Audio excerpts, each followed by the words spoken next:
In other news tonight, President Aquino says the country's economy may suffer up to 20 billion pesos in losses if the looming power shortage next year is not adequately addressed. He says this will be the result of up to 5 hours of rotating brownouts. This report by Ignacio.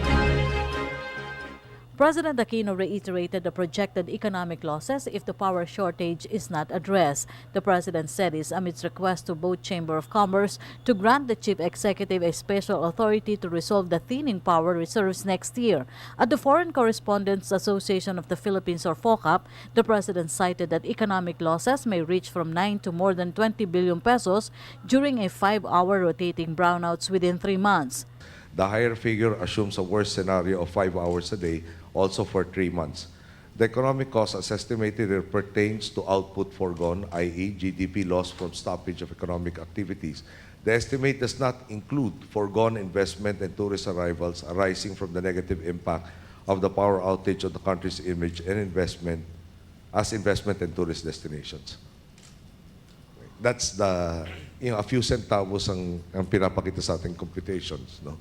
Versus more or less initial estimate of up to 23 billion on reduction in the GDP if there is an outage. The president said in response to reports that there is no actual shortage of power next year, but he pointed out that the government is preparing for the worst to achieve better results. Energy Secretary Jericho Petilla earlier said that the country would be needing 300 to more 1,000 megawatts power reserves due to expected high demand of electricity during summer. The projections are not that big an increase, no? But at the end of the day, you will be getting from sources that are more expensive, like diesel, like bunker oil, no?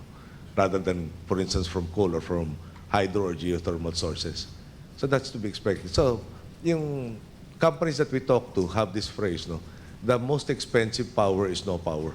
Meanwhile, the government is now looking at the interruptible load program rather than generator sets rental. Malacanang also asked the Supreme Court to resolve the writ of kalikasan issued against the implementation of Redondo Peninsula Energy in Subic. This would pave the setting up of 600 megawatts coal fire power plant to ensure sufficient power supply in Luzon. So again, we in the executive, who will be blamed if there is a shortage, wanted a lot of options to draw from. We were asking actually for about 400 megawatts, no? To be able to rent these generators that could add 400 megawatts, even if the worst case scenario is about 1,000 megawatt shortage. Hey, what do we want to see in the coming days?